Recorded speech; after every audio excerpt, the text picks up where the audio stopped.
Le témoignage du serviteur de Dieu. Isaac Mayele Senghor. Exhortation à la prière. Cet ouvrage parle des diverses réalités présentes et événements imminents du temps de la fin. Il démontre à suffisance la profondeur de l'amour de Dieu pour le monde et dévoile les conséquences affreuses des œuvres ténébreuses. Aussi le diable ne voudra certainement pas que vous preniez connaissance du grand trésor qui y est contenu. Il nous aura fallu beaucoup de temps de prière et de jeûne durant les 4 années qui se sont écoulées, du projet de sa rédaction à sa mise en forme finale. C'est pourquoi nous vous invitons à faire cette prière, afin que Dieu vous aide à mieux saisir la portée de ses révélations. Seigneur Jésus-Christ, je prie que tu m'aides à lire et à comprendre ce livre selon ta pensée, éclaire mon intelligence et éloigne de moi la distraction. Couvre-moi par ton sang précieux, que toute initiative du monde des ténèbres contre ma personne soit anéantie en ton nom, Jésus-Christ. Amen. Chapitre 4. La fin du monde. L'amour et le plan de Dieu pour l'homme. Dieu, dans son amour infini pour l'homme, le créa à son image et à sa ressemblance. Et comme Dieu est un, l'homme aussi est un. Dieu se manifeste sous 3 formes, selon les circonstances et sa volonté. Pareillement, l'homme est constitué de 3 parties. La partie visible de l'homme est le corps physique. Il est l'équivalent de Jésus-Christ dans la divinité. Seul Jésus-Christ homme a été rendu visible aux humains, non le Père ni le Saint-Esprit. Tout ce que l'homme fait est ce que lui dicte sa volonté. Or, la volonté de l'homme est incorporée dans son âme. L'âme de l'homme équivaut donc au Père, le Fils ne fait rien, si ce n'est la volonté de son Père. Jean 5, verset 19.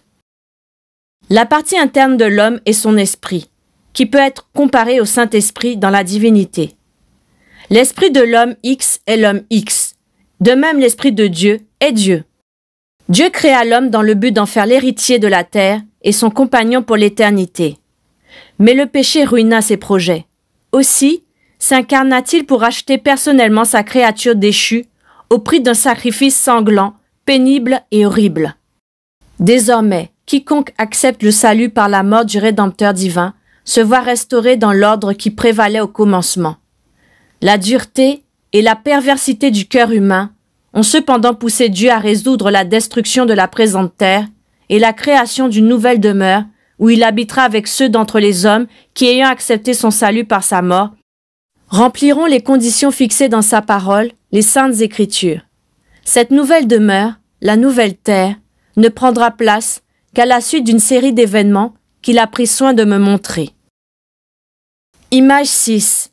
Image symbolique du ciel et de la terre par rapport à Dieu. Comme la divinité, le ciel et le paradis ont la forme d'un carré, une figure aux 4 côtés égaux, donc parfaite. Quiconque veut y entrer doit être également parfait, sans défaut, dans ses actes et son service au Seigneur. La terre, l'enfer et l'être humain sont eux représentés par une forme ronde, tel un 0, symbole de leur insuffisance. Quiconque s'adonne aux choses de la terre n'est que néant. La ligne horizontale traduit le clivage entre le ciel et la terre, la divinité et l'humanité. La ligne verticale, allant du ciel vers la terre, illustre l'amour et les plans divins pour les habitants de notre monde. Le Père a tant aimé le monde qu'il a envoyé son Fils Jésus-Christ, payer le prix du salut des humains par sa mort combien horrible à Golgotha. Jean 3, verset 16. Et c'est le Saint-Esprit qui est donné à ceux qui acceptent Jésus-Christ dans leur vie, qui vient habiter en eux, dans le but d'en faire des nouvelles créatures et de les aider à témoigner de Jésus-Christ avec efficacité. 2 Corinthiens 5, verset 17. Tous les habitants de la terre ont 2 destinations possibles. Le ciel via le paradis et l'enfer via le lieu des tourments. Les saints qui accèdent au ciel sont pour toujours unis à Dieu et les pécheurs en enfer à jamais séparés de lui. Le Seigneur me dit, « Ce que je vais te montrer est déjà écrit dans la Bible, mais je te le montre expressément afin que tu en parles au monde avec insistance. » L'enlèvement de l'Église. Beaucoup de serviteurs de Dieu dans cette Église des derniers jours négligent de parler du retour de Jésus-Christ pour l'enlèvement de l'épouse. Et nombre de chrétiens y sont indifférents. mais sachons qu'il revient bientôt. Dans les révélations qu'il m'a accordées, le Seigneur a mis l'accent sur 2 événements particuliers. L'enlèvement, qui sera l'élément déclencheur de la fin du monde et du jugement de Dieu, et la mort, qui est suivie d'un jugement aux conséquences éternelles. Hébreux 9, verset 27. Je vis une horloge qui indiquait 18 heures, signifiant par là que le temps est suffisamment avancé et que l'Église doit chercher Jésus-Christ dans la vérité. En effet, le Seigneur éliminera les faux serviteurs par des frappes soudaines, morts, dépouillements, pour les remplacer par des serviteurs vrais. Image 7. L'horloge céleste, les 2 aiguilles dirigées vers le haut et le bas, annonce la destruction du ciel et de la terre actuelle. Apocalypse 21, verset 1. 6 heures égale 18 heures. Alors que pour les hommes, le jour commence, aux yeux de Dieu c'est la nuit qui s'annonce. Le commencement des douleurs de la fin. 18 moins 6. Position de la petite aiguille. Égale 12. Égale 1 plus 2 égale 3. La divinité. Égale 1. Égale le pouvoir absolu de Dieu sur toute chose, le temps et les circonstances.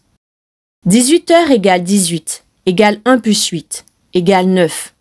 Le chiffre 6 est comme un 9 à l'envers, et lorsqu'il sera renversé, son crochet étant alors dirigé vers le bas, s'accomplira la descente du Seigneur et son union avec son peuple terrestre. Apocalypse 21, versets 2 à 4. 6 plus 9 égale 15, égale 1 plus 5 égale 6, égale 1. Égale enlèvement de l'Église au ciel, égale union de l'époux et l'épouse. Le Seigneur me réaffirma que le jour de son retour n'est connu que du Père. Si le Père l'avait voulu, il l'aurait révélé avec précision. Mais connaissant bien le cœur de l'homme, il estima dans sa souveraineté que ce n'était pas au bénéfice des humains, car ceux-ci ne seraient alors pas consacrés aux choses de Dieu, tant que son retour ne serait pas sur le point d'arriver. Il m'illustra cette vérité par l'exemple d'un père de famille dont les enfants se comporteraient mal à la maison. S'il sortait à midi et les informait de son retour tardif à 24 heures, ceux-ci se méconduiraient certainement de 13 heures à 23 heures, sachant qu'il ne reviendrait qu'à minuit. Il me dit que l'enlèvement sera subite et inattendu en un clin d'œil. Mes plans s'accompliront et personne ne pourra s'y opposer. Matthieu 24, versets 36 à 41. Pour ce qui est du jour et de l'heure, personne ne le sait, ni les anges des cieux, ni le Fils, mais le Père seul. Ce qui arriva du temps de Noé arrivera de même à l'avènement du Fils de l'homme. Car dans les jours qui précédèrent le déluge, les hommes mangeaient et buvaient, se mariaient et mariaient leurs enfants, jusqu'au jour où Noé entra dans l'arche, et ils ne se doutèrent de rien, jusqu'à ce que le déluge vînt et les emporta tous. Il en sera de même à l'avènement du Fils de l'homme. Alors de 2 hommes qui seront dans un champ, l'un sera pris et l'autre laissé. De 2 femmes qui moudront à la meule, l'une sera prise et l'autre laissée. J'eus la vision d'un grand fleuve. Un navire se dirigeait vers nous, et lorsqu'il accosta, un homme vêtu de blanc chargea 5 personnes d'éviter les passagers embarqués. L'accès était libre. Elles eurent beau les sensibiliser, mais ceux-ci s'obstinèrent malheureusement dans leur refus. Ceux qui y entrèrent étaient partagés en 2 groupes. Certains murmuraient du fait que le navire traînait à prendre le départ. Ils crurent avoir été trompés et décidèrent d'en sortir. Quand arriva le moment du départ, on bloqua la porte du navire avec un cadenas. Sur ce cadenas, je pouvais lire le nom de Jésus-Christ. Le navire se mit alors en route pour l'autre rive. Ceux qui avaient refusé d'entrer gratuitement vinrent alors précipitamment tenter d'y monter, mais ce n'était plus possible pour eux. Ils regrettèrent amèrement d'avoir cru à un mensonge. Le capitaine du navire, arrivé sur l'autre rive, vit un groupe de personnes tristes, restées de l'autre côté, implorant sa pitié. Il en eut compassion et leur lança une corde à l'eau afin qu'ils s'efforçassent d'atteindre la rive sur laquelle ils se trouvaient, en s'y accrochant. Beaucoup de ceux qui s'y engagèrent dans l'eau étaient emportés par le courant du fleuve et finirent par s'y noyer. Les plus tenaces, cependant, s'accrochèrent fermement et atteinrent leur objectif au bout de grandes peines, une fois sortis de l'eau. Ils exprimaient leur immense bonheur et des fleurs leur sortaient des mains. Gabriel m'expliqua la vision. Le navire représente l'Église, épouse du Christ. Le capitaine est Christ, qui viendra prendre son Église. Les 5 personnes qui invitaient les passagers à entrer sont les 5 ministères. Ceux qui avaient embarqué et persévéré jusqu'au départ sont les 5 qui seront enlevés. Ceux qui étaient ressortis sont les chrétiens rétrogrades, les tièdes, et ceux qui viennent à l'Église pour des intérêts personnels et quelconques. Ceux qui avaient refusé d'entrer sont les chrétiens incrédules et les non-chrétiens. Le cadenas signifie la fin du temps de la grâce par le Seigneur même. Genèse 7, verset 16. Le départ représente l'enlèvement. Les 2 rives opposées sont le monde et le royaume. Le fleuve est l'image de la grande tribulation qui s'abattra sur le monde après l'enlèvement. La corde, l'image de l'étroite ouverture de salut que le Seigneur octroiera à ceux qui manqueront l'enlèvement. Ceux qui s'étaient noyés symbolisent les multitudes repentantes, qui trahiront tout de même le Seigneur à cause de la cruauté de ces jours affreux et effroyables. Ceux parvenus à l'autre rive sont les repentis de la grande tribulation, qui obtiendront leur salut au prix d'atroces souffrances. Combien il est préférable que tous les chrétiens prennent part à l'enlèvement, car ceux qui seront laissés souffriront horriblement. L'Église doit par conséquent préparer les saints à l'enlèvement et non chercher à satisfaire leurs intérêts. Tous ceux qui manqueront l'enlèvement se sauveront au prix de leur propre sang, car il n'y aura alors plus de pardon par le sang de Jésus-Christ. Matthieu 6, verset 33. Cherchez premièrement le royaume et la justice de Dieu, et toutes ces choses vous seront données par-dessus. Le Seigneur me dit que la parole de Dieu doit être stockée comme dans un dépôt, car ceux qui l'amassent ne failliront pas à cause de l'abondante présence de Christ dans leur vie. Matthieu 4, verset 4. Jésus répondit, il est écrit, « L'homme ne vivra pas de pain seulement, mais de toute parole qui sort de la bouche de Dieu. » Amos 8, versets 11 à 12. Voici les jours viennent, dit le Seigneur, l'Éternel, où j'enverrai la famine dans le pays, non pas la disette du pain et la soif de l'eau, mais la faim et la soif d'entendre les paroles de l'Éternel.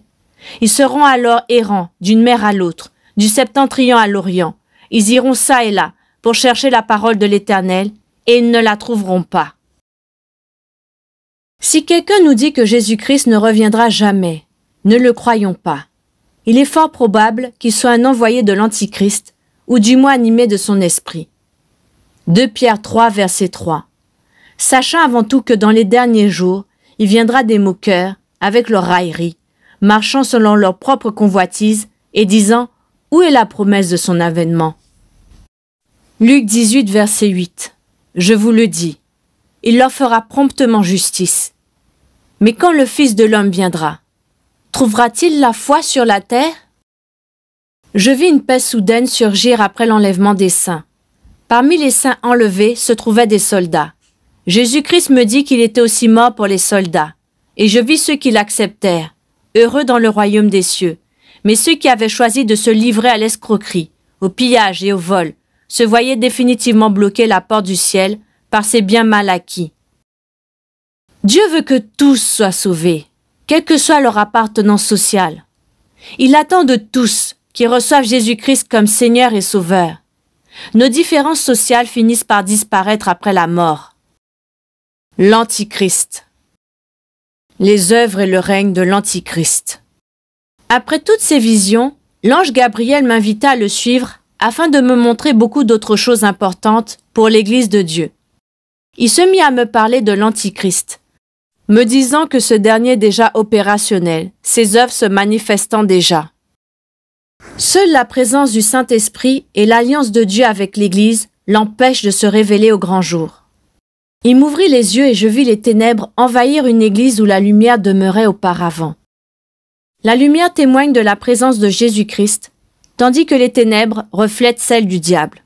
Nous sommes dans les derniers jours, et le diable est furieux contre l'Église, cherchant à tout prix à la contrôler et à la détruire, parce qu'il sait qu'il lui reste peu de temps. Je vis un homme debout au sein d'une église du Dieu véritable, vêtu de blanc, mais ayant un cœur de léopard. Gabriel me dit, « C'est celui qui se fait passer pour Christ, mais en réalité, l'Antichrist. » Matthieu 7, verset 15. Gardez-vous des faux prophètes. Ils viennent à vous en vêtements de brebis, mais au-dedans ce sont des loups ravisseurs. L'ange me révéla l'intention de l'Antichrist, d'unifier les églises. C'est là même le but caché de l'œcuménisme. Soumettre le monde entier à une foi unique et imposer l'Antichrist comme Dieu de cette nouvelle religion. Quant à vous, je vous donne ces principes pour vous aider à discerner en tout temps les vraies églises des fausses. Dans les vraies, l'on adore Dieu seul et non les faux dieux ou les idoles taillées. Et surtout, l'on ne se réfère jamais à des intermédiaires, des supposés saints à qui l'on voue un culte. Exode 20, versets 1 à 4.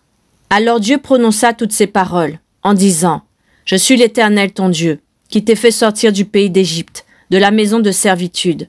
Tu n'auras pas d'autre Dieu devant ma face.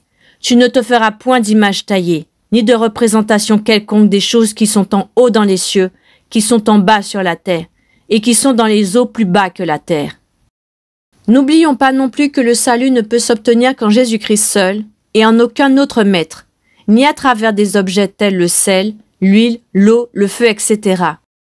Sachons également que le port de tenues de couleur particulière n'attire pas plus l'attention de Dieu, comme le pensent aujourd'hui certaines églises, des vêtements blancs, censés garantir la sainteté. Dieu se préoccupe avant tout du cœur de l'homme. Satan se déguise en ange de lumière, mais il n'est pas le véritable Christ. Les œuvres de l'Antichrist sont un venin mortel de séduction, de tromperie et d'égarement qu'il injecte dans l'homme religieux et non spirituel dont il fait sa proie. Je vis beaucoup de croyants vouer un culte aux images de la croix. Il est inadmissible que des chrétiens vénèrent le crucifix, car Jésus-Christ est déjà ressuscité. Satan trompe les personnes religieuses dans ce domaine. Christ n'est pas le seul à avoir été crucifié. Avec lui furent crucifiés 2 brigands condamnés par la société. Qui donc est représenté sur ce crucifix? Probablement l'un des 2 bandits, car pour ma part, j'ai vu le Seigneur dans son corps glorieux, assis sur son trône dans le ciel. Le Seigneur me rappela aussi qu'il n'était pas le seul à porter le nom de Jésus en Israël. La Bible nous parle de Bar-Jésus. Les croyants doivent prendre garde à toutes ces pratiques. Certains, par ignorance, prient Marie soi-disant parce qu'elle est la mère de Dieu et qu'elle jouerait volontiers le rôle de médiatrice entre Dieu et les hommes. En réalité, ce n'est pas la vraie Marie qui célèbre, mais plutôt une déesse adorée dès les temps anciens, dans les civilisations païennes et parmi les Israélites infidèles à Dieu. Jérémie 7, verset 18, Jérémie 44, verset 17, verset 19. L'ange Gabriel me dit que tous les adorateurs de Marie seront sévèrement jugés parce qu'ils refusent de comprendre qu'elle n'a que bénéficié de la grâce et la faveur divine, et qu'elle ne doit par conséquent pas être considérée comme une déesse, ni comme une intermédiaire, car la Bible nous révèle que Jésus-Christ seul joue ce rôle d'intermédiaire entre Dieu et les hommes. 1 Timothée 2, verset 5. Car il y a un seul Dieu, et aussi un seul médiateur entre Dieu et les hommes, Jésus-Christ homme. Ceux qui invoquent les saints doivent aussi cesser de le faire.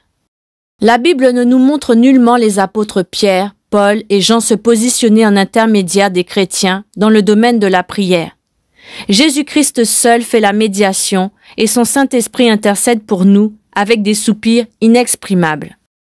J'ai vu des chrétiens fanatiques, des serviteurs de Dieu, au lieu d'exalter leur vrai maître Jésus-Christ, malheureusement, les noms de ces pasteurs identifient leur Église. Les serviteurs ne doivent pas se permettre de prendre la première place, qui ne convient qu'à Jésus et à lui seul. Nous ne devons même pas oser comparer un simple serviteur à Jésus-Christ. S'il est reconnu par la Bible digne d'un double honneur, Jésus-Christ possède un honneur illimité. Concernant les fonctions dans l'Église, l'ange me dit que les seuls titres reconnus par Dieu sont les 5 ministères. Pourtant, aujourd'hui, les ecclésiastiques se donnent des titres autres, inutilement extravagants. Et cela reflète bien l'orgueil de ces hommes qui veulent apparaître grands aux yeux du monde.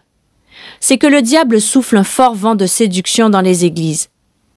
La séduction tire sa force de l'ignorance du peuple de Dieu. Comment un simple mortel peut-il s'attribuer le titre de père alors que Jésus-Christ déclare dans sa parole que nous avons tous un seul Père et un seul guide? Comment un homme peut-il porter le qualificatif de très saint Père, un titre exclusif réservé à notre Père céleste? Matthieu 23, versets 9 à 10. Et n'appelez personne sur la terre votre Père, car un seul est votre Père, celui qui est dans les cieux. Ne vous faites pas appeler directeur, car un seul est votre directeur, le Christ. Tout ceci nous confirme que les temps sont courts et beaucoup d'églises se sont déjà ralliées à l'Antichrist. Mais vous, rachetés, sortez du milieu des églises dont les conducteurs sont remplis d'orgueil et de vanité, ou prennent la place de Dieu, de Jésus ou du Saint-Esprit. Hélas pour l'Église, j'ai vu la politique s'y infiltrer et s'enraciner au point de nommer et de contrôler les serviteurs de Dieu. Ceci est l'œuvre de l'Antichrist, car ce dernier, pour maximiser ses rendements, se servira de la politique pour contrôler, combattre et détruire l'œuvre de Dieu. Force est de constater que la politique a déjà noué des liens profonds avec les églises et influence même les grandes décisions en leur sein. Les hommes de Dieu ne doivent pas rechercher des appuis politiques pour trouver des solutions à leurs différends et conflits, car en eux réside un esprit supérieur, de qui vient la sagesse véritable. Rappelons-nous que dans ces derniers temps, le diable cherchera à séduire même les élus. Dans les visions, l'on me donna de voir un immense dragon rouge, crachant du feu, possédant 7 têtes et 10 cornes. Sa vue me terrifiait, tant je suppliais le Seigneur de ne plus me montrer pareille scène. Il était à la tête d'une multitude de bêtes, d'une taille moindre mais tout aussi effrayante, armées de crocs, de griffes et de pics acérés. L'on m'expliqua que le dragon était le diable, et les différentes bêtes à sa solde des démons. Le Seigneur me fit savoir qu'il interdisait formellement à ses enfants de porter des vêtements ou autres objets, ou de posséder quelque œuvre, représentant le dragon, car ils sont imprégnés de l'esprit du diable, et quiconque en porte ou en possède, en plus de faire l'apologie de Satan, reçoit sa marque. J'eus ensuite la vision d'une énorme bête, ayant 7 têtes et 10 cornes, qui avait une blessure à la tête censée être mortelle, mais à laquelle elle survécut. Pour cette raison, les hommes l'adoraient. Elle reçut du dragon puissance et autorité. L'ange m'expliqua que les 7 têtes sont les 7 montagnes situées dans la ville de Rome, en Italie. Cette ville est entourée d'eau, qui représente les politiciens, les commerçants et les habitants de la terre. Qui veut le pouvoir doit se rendre à Rome. Ne soyons pas ignorants, enfants de Dieu. Examinons bien, et nous verrons que le Vatican, si petit soit-il, exerce une très grande influence sur les dirigeants des différentes nations du monde, au point de jouer un rôle capital dans la prise de pouvoir des nations par l'Antichrist, et dans son acceptation par elle, le moment venu. Les 10 cornes sont 10 rois qui régneront aux côtés de l'Antichrist. La blessure sur la tête symbolise le coup qu'un des grands leaders d'une des grandes églises reçut après l'attentat auquel il ne succomba pourtant pas. Ce leader portait la marque 666. La bête que les peuples adoraient était l'Antichrist. Je vis un homme portant un chapeau assis dans le temple de Jérusalem. L'ange Gabriel me dit qu'il s'agissait de l'Antichrist, qui paraîtra. Il viendra annuler ce qui est écrit dans la Bible, déclarera qu'il est Dieu et régnera dans l'Église. Je vis l'Antichrist donner l'ordre que tous le louent, et ceux qui avaient été laissés à l'enlèvement l'adoraient.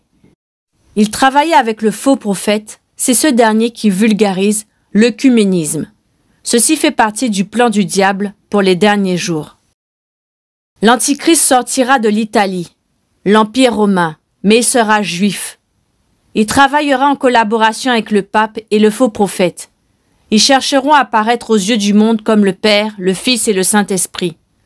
Le pape tenant la place du Père, l'Antichrist du Fils et le faux prophète du Saint-Esprit.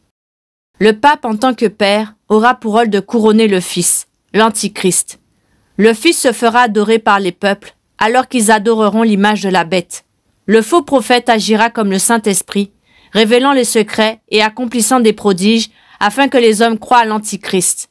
Ils siégeront dans le temple de Jérusalem. Matthieu 24, verset 15. C'est pourquoi, lorsque vous verrez l'abomination de la désolation, dont a parlé le prophète Daniel, établi en lieu saint, que celui qui lit fasse attention. Apocalypse 13, versets 13 à 15. Elle opérait de grands prodiges, même jusqu'à faire descendre du feu du ciel sur la terre, à la vue des hommes. Et elle séduisait les habitants de la terre par les prodiges qui lui étaient donnés d'opérer en présence de la bête, disant aux habitants de la terre de faire une image à la bête, qui avait la blessure de l'épée et qui vivait. Et lui fut donné d'animer l'image de la bête, afin que l'image de la bête parlât, et qu'elle fit que tous ceux qui n'adoreraient pas l'image de la bête fussent tués. L'ange Gabriel me dit que les chrétiens qui servent Christ, avec négligence, resteront dans la grande tribulation durant les 3 années et demie du règne de l'Antichrist. Toutes les fausses églises, celles qui n'ont pas Jésus-Christ au centre de leur adoration, ou l'adorent hypocritement, s'uniront alors à l'Antichrist pour combattre ces chrétiens. Daniel 7, versets 24 à 26. Les 10 cornes, ce sont 10 rois qui s'élèveront de ce royaume.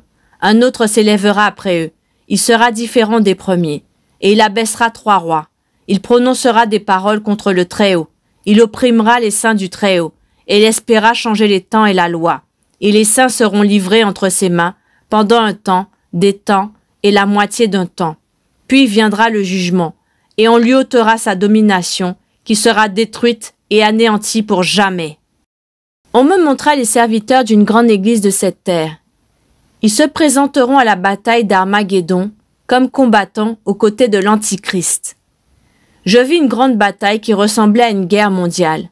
Les pays s'élevaient les uns contre les autres et aucune organisation n'avait les moyens de mettre fin à ces guerres. Dans cette désolation, les hommes commencèrent à se lamenter, se demandant qui pouvait ramener la paix sur terre et mettre fin à toutes ces hostilités. C'est Jésus-Christ, accompagné de tous les saints, qui reviendra pour instaurer la paix et régner sur cette terre pendant 1000 ans. Le nombre de l'Antichrist. Dieu me fit voir l'Antichrist. Il se nommait le 666. Aussi beaux que soient nos vêtements, de par leur couleur, leur tissu ou leur couture, Dieu les déconsidère, car il porte le chiffre 666. Apocalypse 13, verset 18. C'est ici la sagesse, que celui qui a de l'intelligence calcule le nombre de la bête, car c'est un nombre d'hommes, et son nombre est 666. Dieu me fit voir l'un des noms de la bête, Vicarius Filii Dei, 5 plus 1 plus 100 plus 1 plus 5 plus 1 plus 50 plus 1 plus 1 plus 500 plus 1 égale 666. 666 égale 6 plus 6 plus 6 égale 18, l'heure des ténèbres. 18 égale 1 plus 8 égale 9. 9 moins 3. Retrancher 3 signifie retrancher la présence de la divinité, égale 6. Dieu me révéla la vraie forme et la signification du 6. C'est un 0 en bas surmonté d'un trait qui symbolise le 1. Le 6 signifie 1 au-dessus et 0 en bas. Le 1 représente Dieu et le 0 Satan. Quoi que Satan fasse, Dieu sera le vainqueur final. 666 égale 1 plus 1 plus 1 et 0 plus 0 plus 0. 1 plus 1 plus 1 égale 3 égale 1, le Père, le Fils et le Saint-Esprit, qui ne forment qu'un, l'unique Dieu limitant son pouvoir aux cieux à cause du refus de l'homme de le laisser régner sur la terre. 0 plus 0 plus 0 égale 0 égale le diable.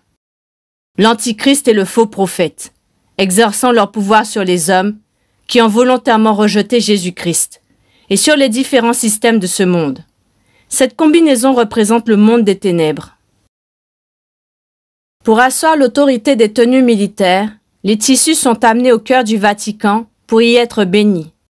Sachant que ces vêtements portent la marque 666 et ont pour effet de détruire la vie de prière de ceux qui les portent. Le 7, comme un 1 coupé en son milieu, donnant 1 au-dessus et 1 en dessous, signifie la perfection, la domination parfaite de l'Éternel dans les cieux et sur la terre.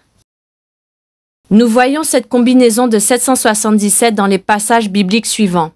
Dans le livre de l'Apocalypse, 7 étoiles, plus 7 chandeliers, plus 7 églises, ce qui donne 777, égale 7, plus 7, plus 7, égale 21, égale 2 plus 1, égale 3, qui traduit la divinité.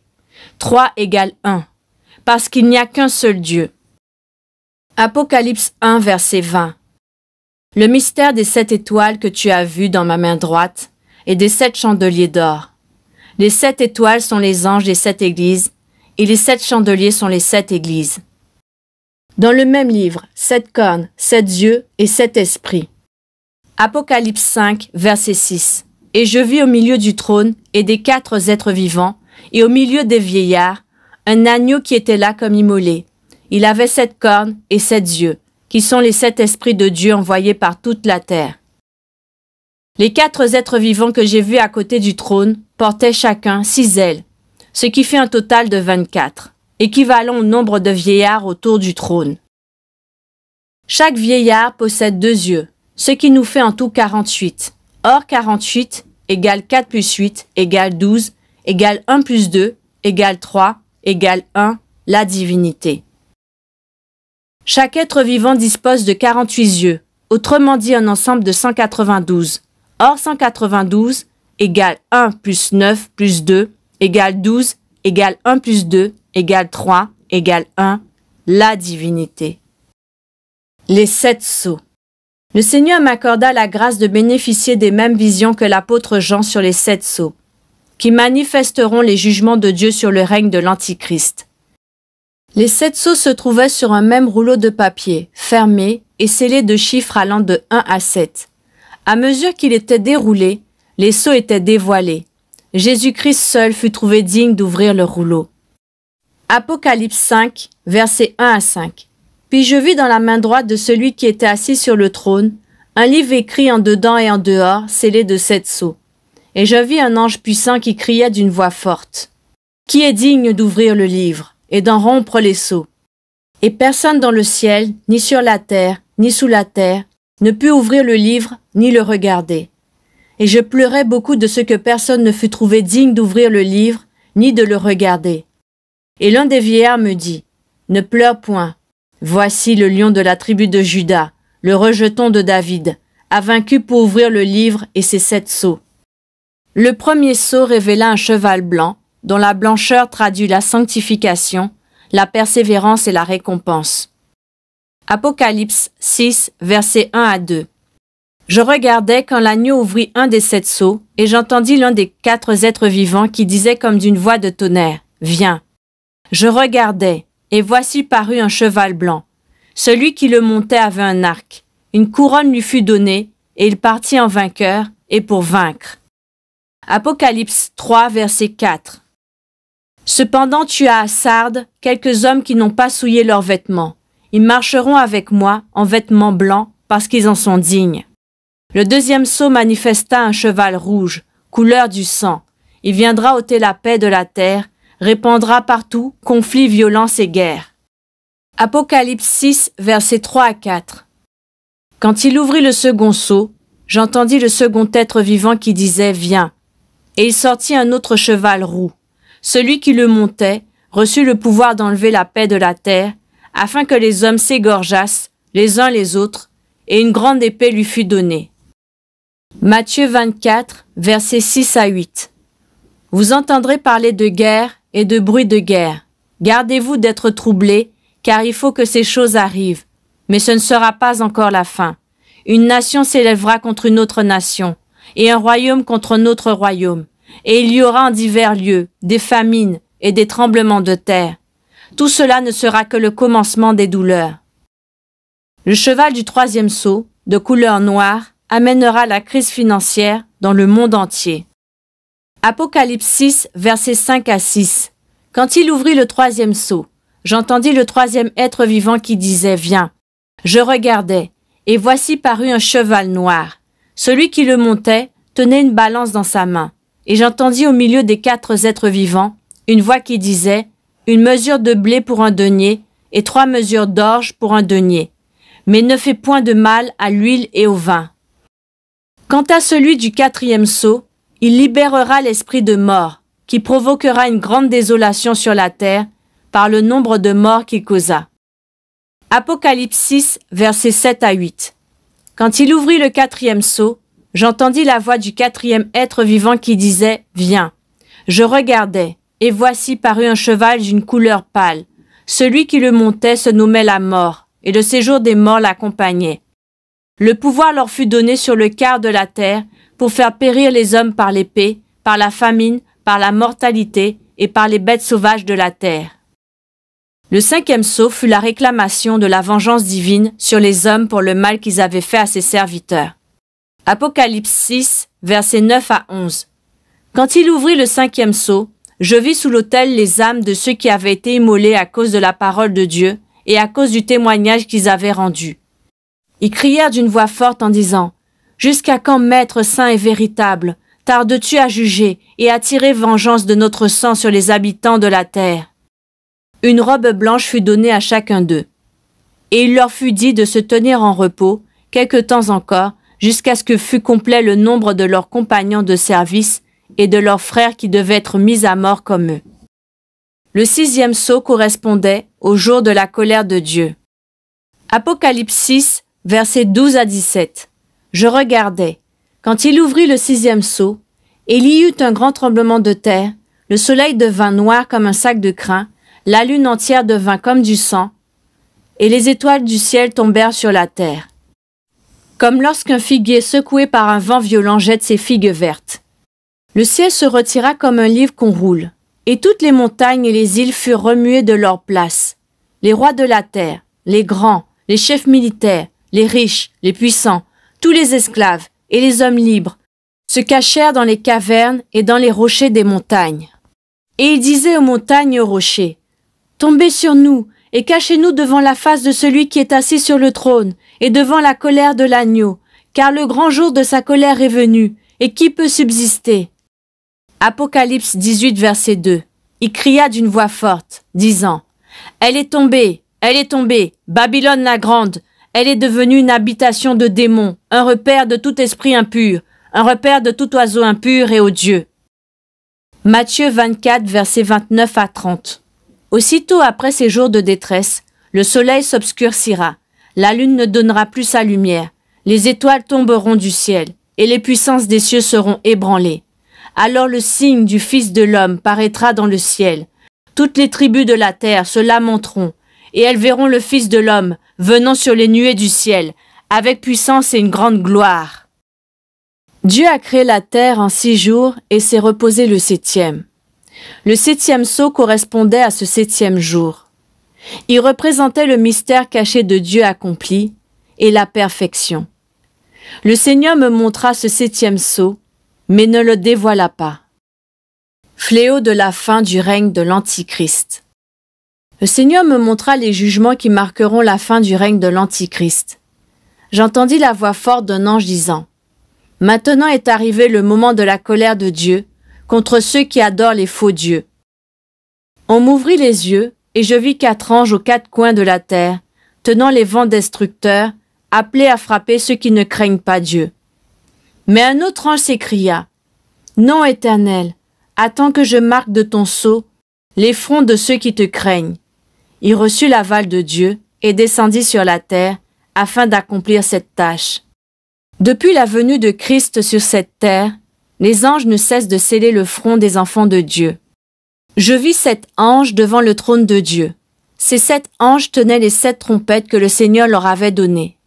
L'un des anges réclamait que l'on envoie les fléaux ici-bas. Un autre ange tenait un encensoir en or. Il prit la prière des saints, la mélangea avec le parfum qu'on lui remit, puis l'offrit et la fumée s'éleva. Et Dieu prit plaisir à l'écouter et à l'exaucer. L'ange jeta ensuite l'encensoir sur la terre, et les hommes, tous ceux qui adoraient la bête, commencèrent à souffrir. Les trompettes se mirent à retentir, et les fléaux à s'abattre sur le royaume de l'Antichrist, ses serviteurs et les hommes. Je vis une étoile tomber depuis les cieux, de couleur rouge, comme le feu. Les eaux devinrent subitement amères au contact de cette masse astrale. Ceux qui les consommaient mouraient, et les poissons dans les eaux moururent également. Je vis une autre étoile précipitée du ciel sur la terre. La clé du puits de l'abîme lui fut donnée, et je vis une fumée s'élevant comme d'une grande fournaise. Le soleil et l'air en furent obscurcis. De cette fumée sortirent des sauterelles, ayant des faces d'hommes, des cheveux de femmes, et semblables à des chevaux préparés pour la guerre, qui envahirent la terre. Elles avaient un pouvoir semblable à celui des scorpions, et il leur fut défendu de s'en prendre à la végétation, mais uniquement aux hommes qui n'avaient pas le sceau de Dieu sur le front. Et il leur fut donné non de les faire mourir, mais de les tourmenter, jour et nuit durant 5 mois, En ces jours, les hommes chercheront la mort, mais elle s'enfuira loin d'eux. En voyant cela, je devins tout triste, et le Seigneur me dit, « Il faut que tu témoignes de tout ce que tu as vu aux églises, afin que mon peuple s'efforce de prendre part à l'enlèvement et d'échapper à la grande tribulation et à la colère de Dieu à venir sur les rebelles. » L'une des trompettes retentit, et il y eut un grand bruit, semblable au tonnerre. Je vis des blocs de pierre, pesant 40 kilos, tomber sur les hommes qui, dans leur colère, se mirent à injurier Dieu, tandis que les anges le louaient d'avoir vengé le sang des prophètes.